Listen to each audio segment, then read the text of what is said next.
Francis কিন্তু তার দাদার কথার কোনো জবাব দিল না। তার দু চোখের দৃষ্টিতে ফুটে উঠল তীব্র জিজ্ঞাসা। কোনো অনুতাপের লক্ষণই সেখানে নেই। লুই বললেন, মেঘনাথ বাবু, আমি আপনাদের সব কথা বলতে চাই, তবে এখানে নয়। আপনারা আসুন আমার সঙ্গে। কিন্তু এই শয়তানগুলোর কি হবে? এতক্ষণে পুলিশি মেজাজ ফুটে উঠল ইন্সপেক্টর খাঁড়ার কণ্ঠ থেকে। এদের পাহারা দেবার জন্য আমার বেবি তো রইলই। আপনাদের গার্ডরাও না হয় থাকুক, কিছুক্ষণের মধ্যেই আমরা ফিরে আসব, তারপর এদের ব্যবস্থা করা যাবে। এই শয়তানদের বিশ্বাস নেই, এদের এমনি রাখলে চলবে না। ইন্সপেক্টর খাঁড়া তার গার্ডদের নির্দেশ দিলেন, এই তোমরা এদের হাতগুলো এক একটা গাছের সঙ্গে পিচ মোড়া করে বাঁধো, ঠিক যেমন ভাবে ওরা আমাদের বেঁধেছিল। হুকুম তামিল হলো। এরপরে সেই বন্দি দস্যুদের পাহারায় এক রয়্যাল বেঙ্গল টাইগার এবং জনা কয়েক গার্ডকে রেখে আমরা অনুসরণ করলাম লুই রিকার্দোকে। উনি আমাদের কোথায় কি দেখাতে নিয়ে যাচ্ছেন? তবে কি গহন অরণ্যে ওর পূর্বপুরুষ জলদস্যু পেড্রো রিকার্দোর রেখে যাওয়া গুপ্তধন উনি সত্যিই খুঁজে পেয়েছেন, নাকি আরও কোনো রহস্য আছে এই জঙ্গলের মধ্যে ওনার এভাবে একা থেকে যাওয়ার পেছনে? এইটুকু সময়ের মধ্যে মানুষটাকে যতটুকু দেখেছি অবাক হয়েছি। সুন্দরবনের হিংস্র বাঘকে যে মানুষ 1 মাসের মধ্যে বশ করতে পারে, তিনি কি জাদুকর? আর গত রাতে মেঘনাথ মোটর লঞ্চ থেকে জঙ্গলের মধ্যে যে আগুন দেখেছিল, তা কি ওরই জ্বালানো? লুই রিকার্দোকে অনুসরণ করতে করতে এই কথাগুলোই ভাবছিলাম। আমরা সবাই নীরবে হেঁটে চলেছি। সবাই বলতে মেঘনাথ, ইন্সপেক্টর খাঁড়া, প্রসেনজিৎ বাবু, নগেন জানা, আমি আর আমার সামনে লুই রিকার্দো। এখন শুধু ঝরা পাতার উপরে হেঁটে চলার খসখস শব্দ। কিছুটা পথ অতিক্রম করে আমরা একটা জায়গায় এসে পৌঁছলাম। আমাদের পাশ থেকে নগেন জানা চিৎকার করে উঠল, হুজুর, হুজুর, এটাই সেই জায়গা। আশেপাশে কিছু ঢিবি এবং বহু পুরনো ইমারতের ধ্বংসাবশেষ ছড়ানো রয়েছে। সবচেয়ে বিস্ময়কর দৃশ্য হলো এই ভগ্ন ধ্বংসাবশেষের মধ্যে একটা বিশাল বটবৃক্ষ। অসংখ্য ঝুড়ি নেমে এসেছে তা থেকে। এক একটা ঝুড়ি এত মোটা যে সেগুলোকেই গাছের কাণ্ড বলে ভ্রম হয়।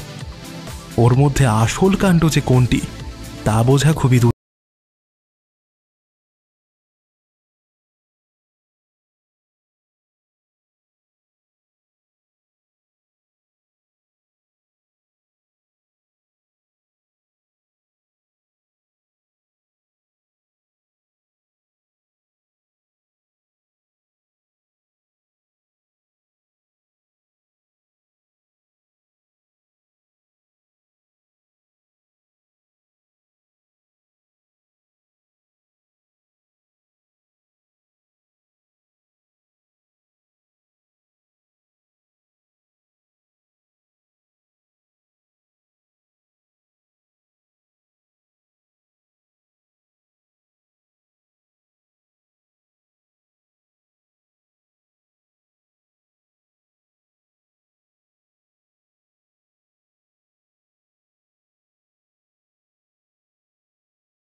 যে ইন্টারনেট মারফত এদেশের ঠিক লোকের সঙ্গে যোগাযোগ করেছিলাম তা এতক্ষণে বুঝতে পারছি।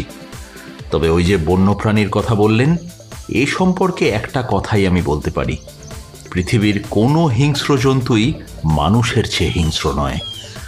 আর যথার্থ ভালোবাসার স্পর্শ পেলে বনের বাঘও বশ মানে। আমার বেবিকেও সেইভাবেই আমি বশ মানিয়েছি। এই জঙ্গলেও আহত হয়ে পড়েছিল। আমি চিকিৎসা করে ওকে সুস্থ করেছি। তারপর ভালোবাসা আর কৌশলের জোরে বনের বাঘকে যে বন্ধু বানাতে পেরেছি তা তো আপনারা নিজের চোখেই দেখতে পেলেন। বলতে বলতে স্নিগ্ধ হাসি ফুটে উঠল লুই রিকার্ডোর ঠোঁটের ফাঁকে। কিন্তু মিস্টার লুই, আপনি কিন্তু আমার সাথে যোগাযোগ করেও আমার উপর ভরসা রাখতে পারেননি।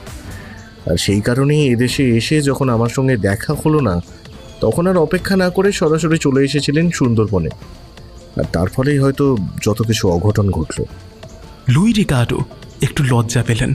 কয়েক সেকেন্ড মাথা নিচু করে থেকে বললেন, আপনি আমায় দোষারোপ করতেই পারেন মিস্টার ভরদ্বাজ, কিন্তু তাড়াহুড়ো না করেও আমার উপায় ছিল না। কারণটা কি আপনার ওই কুলাঙ্গার ভাই ফ্রান্সিস? ঠিক বলেছেন। যে মহৎ প্রেরণায় অনুপ্রাণিত হয়ে পেদ্রো রিকার্দো একদিন নিজের জীবন থেকে মুছে ফেলতে পেরেছিলেন সমস্ত কলঙ্ক, 400 বছর পর সেই কলঙ্ক আবার ছায়া ফেলেছে তাঁরই এক বংশধরের উপর। তার শিরায় শিরায় ফের জেগে উঠেছে জলদস্যুর বিষাক্ত রক্তের ধারা। বলে মেঘনাদের দিকে তাকালেন লুই রিকার্ডো।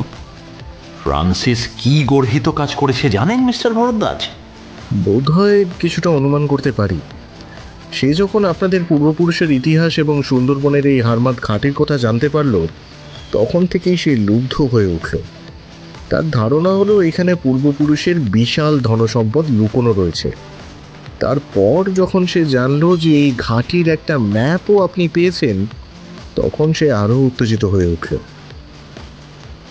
রাইট, ঠিক বলেছেন মিস্টার ভরদ্বাজ। সে প্রথমে আমাকে খুন করে ম্যাপটা নেবার চেষ্টা করেছিল, কিন্তু সেটা সুবিধা করতে পারল না।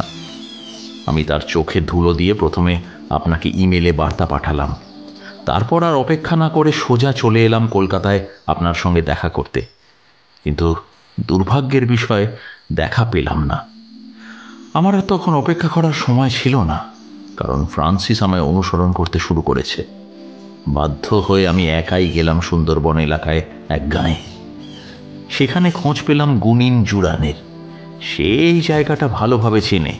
এদিকে আপনার ভাই ফ্রান্সিস তখন আপনার পরিচয় নিয়ে আমাদের সাথে যোগাযোগ করলো এবং আমাদের কি গাইড হিসাবে সঙ্গে নিয়ে সুন্দরবনে এলাকায় ঢুকলো, তাই তো? কিন্তু অর্ণব, মানুষ তার নিজের স্বভাব যতই লুকোবার চেষ্টা করুক না কেন, বরাবরের জন্য তা পারে না। ফ্রান্সিসও পারেনি। আর সেই কারণেই ফ্রান্সিস তারই সমগোত্রীয় জলদস্যু জটাই সর্দারকে পেয়ে আমাদেরকে ছেড়ে তার দলের উপরই ভরসা করলো। ইন্সপেক্টর খাঁড়া এতক্ষণ চুপচাপ সবকিছু শুনছিলেন। এবার বললেন, উফ, রীতিমতো নাটকীয় ঘটনা মশাই। কিন্তু আপনি সেই জুরান গুনিনকে সঙ্গে নিয়ে জঙ্গলে ঢুকে মোটেই ভালো কাজ করেননি লুই সাহেব। আপনার নিজের ভাই আপনার যা ক্ষতি করতে পারেনি, সে বেটা তাই করেছে। এই জঙ্গলে আপনাকে একা ফেলে আপনার গুপ্তধনের ম্যাপটা নিয়ে পালিয়ে গেছে, সময় মতো নিজেই এসে তা দখল করবে বলে। এই জন্যে উপযুক্ত শাস্তি তার হয়েছে। না ইন্সপেক্টর, জুরান গুনিনও আমার কোনো ক্ষতি করতে পারেনি। আসলে ঈশ্বর যাকে যা দিতে চান, মানুষের সাধ্য কি তা থেকে তাকে বঞ্চিত করে। লুই রিকার্ডো কেমন যেন অদ্ভুত হেঁয়ালি ভরে কথাগুলো বললেন। এখানে এসে আমি যে সম্পদ পেয়েছি, যে অনুভূতি লাভ করেছি, তা আগে কোনো দিন পাইনি। আপনি কি আপনার পূর্বপুরুষের সেই গুপ্তধনের কথা বলছেন? এবার প্রসেনজিৎ বাবু তার নীরবতা ভাঙলেন। গুপ্তধন? হ্যাঁ, গুপ্তধনই বটে। লুই রিকার্ডোর ঠোঁটের কোণে অদ্ভুত হাসি খেলে গেল। তারপরে বললেন, আপনারা দেখতে চান আমার পূর্বপুরুষের সেই মহা সম্পদ, তাঁর জীবনের শ্রেষ্ঠ অর্জন? তাহলে আসুন আমার সঙ্গে এই ভগ্ন মন্দিরের পেছনে। বলতে বলতে তিনি আবার হাঁটা শুরু করলেন। আমরা অনুসরণ করলাম তাকে। ভগ্ন শিব মন্দিরের পেছনে অনেক ভাঙাচোরা ইমারতের টুকরো, মাটির ঢিপি। তার পাশে সম্ভবত সদ্য তৈরি হওয়া একটি ছোট্ট কুটির। লুই রিকার্ডো মাথা নিচু করে কুটিরের মধ্যে ঢুকলেন। কিন্তু কুটিরের মধ্যে আমাদের 5 জনের স্থান সংকুলান হওয়া মুশকিল। তাই মেঘনাথ আর প্রসেনজিৎ বাবু ঢুকলেন, আর বাকি 3 জন কুটিরের দরজার সামনেই দাঁড়িয়ে রইলাম। কুটিরের ভেতরটা অন্ধকার। মেঘনাথ তার হাতের টর্চ জ্বালল। ভেতরটা আলোকিত হয়ে উঠল। কুটিরের মেঝে মাটির, কিন্তু ঠিক মাঝখানে কি একটা দেখা যাচ্ছে। প্রসেনজিৎ মজুমদার বললেন, আচ্ছা, এখানেই কি আছে আপনার পূর্বপুরুষের গুপ্ত ভাণ্ডারের প্রবেশের পথ?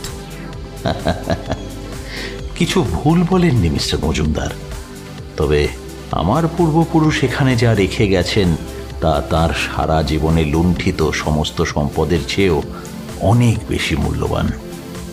কথাটা কেমন যেন হেঁয়ালি বলেই মনে হলো। মিস্টার লুই কি বলতে চাইছেন?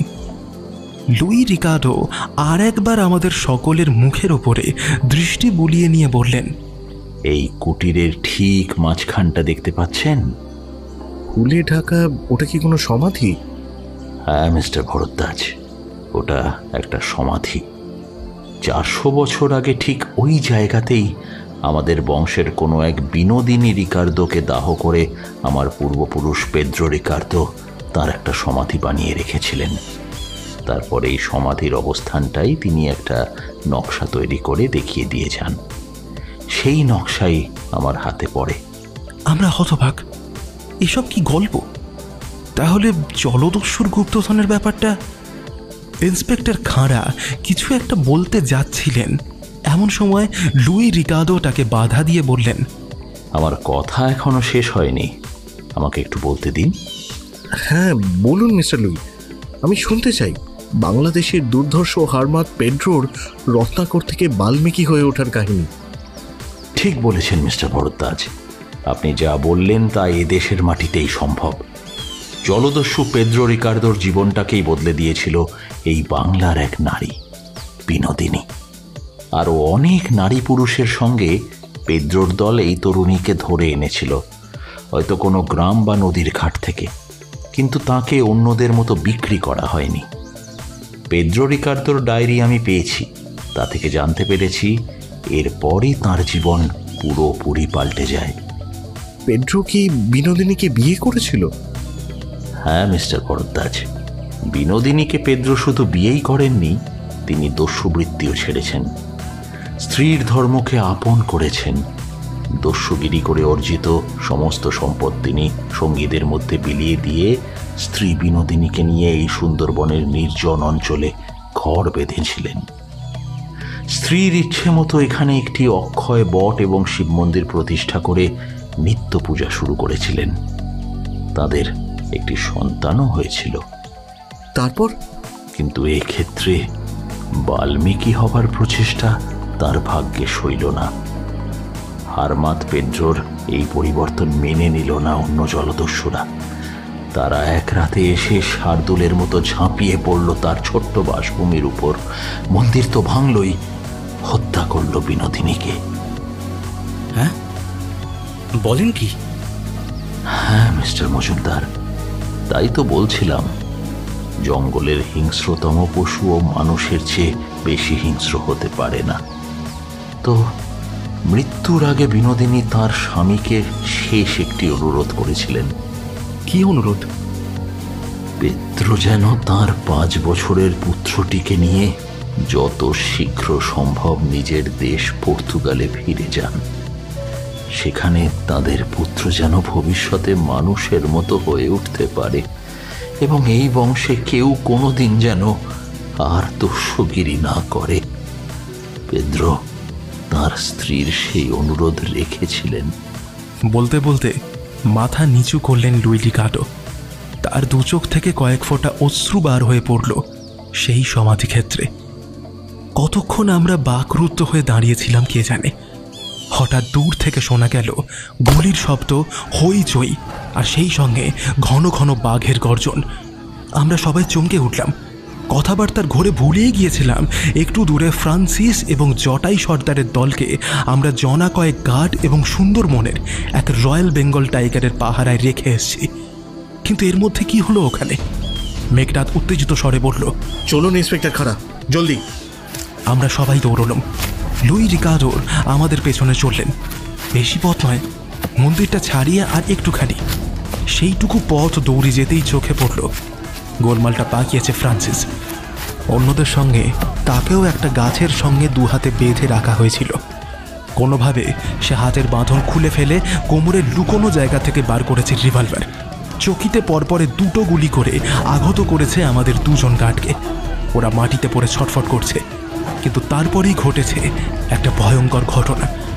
ফ্রান্সিসকে আক্রমণ করতে দেখে লুই রিকার্ডোর পোষা বাঘ ক্রুদ্ধ হয়ে উঠে তাড়া করেছে ফ্রান্সিসকে। অকস্থলে পৌঁছে দেখলাম ফ্রান্সিস বাঘের কবল থেকে বাঁচবার জন্য প্রাণপণে ছুটে চলেছে সমুদ্রের দিকে। তাকে তাড়া করে চলেছে সুন্দরবনের রাজা। আমরা সবাই লুই রিকার্ডোর দিকে তাকালাম। উনি বার কয়েক চিৎকার করে ডাকলেন, বেবি বেবি।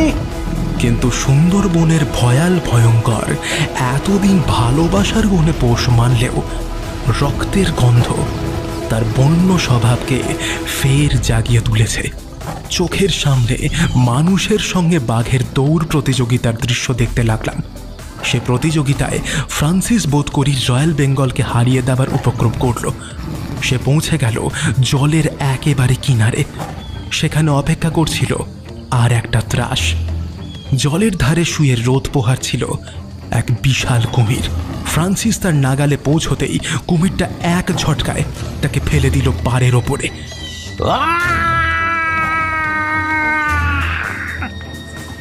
তারপরে ঝাঁপিয়ে পড়ে তার 2 সারি ধারালো দাঁতে তাকে কামড়ে ধরে সরসর করে নেমে গেল গভীর জলে। দেখতে দেখতে জায়গাটা রক্তে লাল হয়ে উঠল। এ দৃশ্য চোখের ওপর দেখে একসঙ্গে আমরা সবাই শিউরে উঠলাম। পাশে দাঁড়িয়ে লুই রিকার্ডো 2 হাতের তালুতে চোখ ঢাকলেন, বিড়বিড় করে বললেন, বিনোদিনীর অভিশাপ এমন হবে আমি আগেই জানতাম, আমি আগেই জানতাম। সুন্দরবনের বাতাসও যেন হঠাৎ থমকে দাঁড়িয়েছে।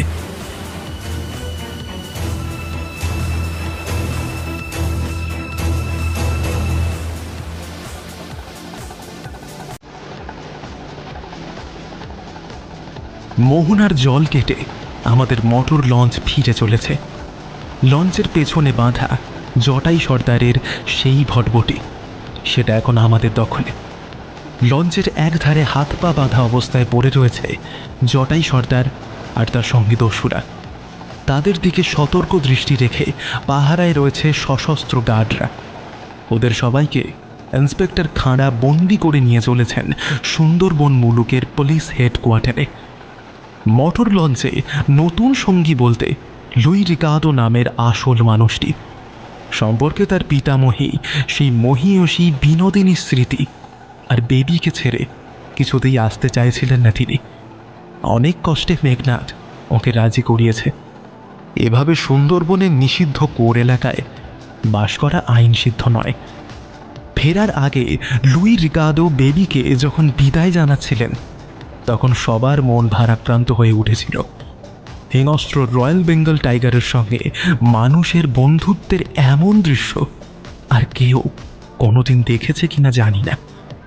বারবার লুই রিকার্ডোর একটা কথাই আমার মনে হচ্ছিল, ভালোবাসার শক্তি শুধু মানুষ নয়, পৃথিবীর সকল প্রাণীকুলকে সমানভাবে জয় করতে পারে। এর চেয়ে বড় সত্য বোধ করি নেই। ফেরার সময় ওখান থেকে শুধু একটা জিনিসই সঙ্গে নিয়েছেন লুই রিকার্ডো, তা হল বিনোদিনীর সমাধির এক মুঠো মাটি। লুই বলেছেন, এটাই আমার পূর্বপুরুষ পেড্রো রিকার্ডোর রেখে যাওয়া আসল সম্পদ। এ আমি রেখে দেব সারা জীবন। পশ্চিম আকাশে সূর্য অস্ত যাচ্ছে।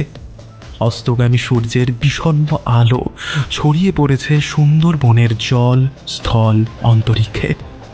লুই রিকার্ডোর 2 চোখেও সেই অস্তগামী সূর্যের বিষণ্ণতা। আমরা কেউ কোনো কথা বলছিলাম না। মেঘনা তো কেমন চুপচাপ। এখন শুধু আমাদের মোটর লঞ্চের অবিরাম জল কেটে এগিয়ে চলার যান্ত্রিক শব্দ।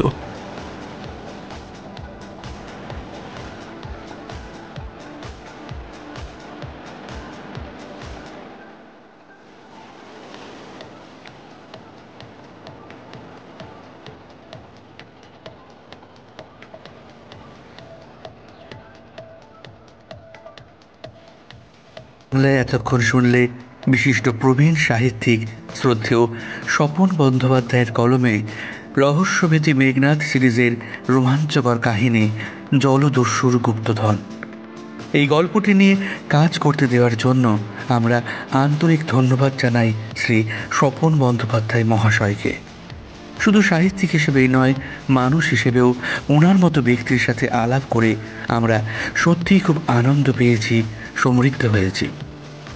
ওনার দীর্ঘ সুস্থতা কামনা করি এবং ওনার কলম দীর্ঘজীবী হোক এই আশা রাখি। গল্পটির পরিবেশনা কেমন লাগলো কমেন্ট বক্সে এসে অবশ্যই জানিও বন্ধু, এবং আমাদের চ্যানেলটি ভালো লেগে থাকলে চ্যানেলটি সাবস্ক্রাইব করতে এবং বেল আইকনটি ক্লিক করতে ভুলো না যেন। তাহলে আজকের মতো আসি বন্ধু, ভালো থেকো, সুস্থ থেকো, সকলকে ভালো রেখো। ফিরে আসছি খুব শিগগিরই তোমার মনের মতো আরও একটি গল্প নিয়ে। আর হ্যাঁ, শুনতে থাকো, গল্পে থাকো।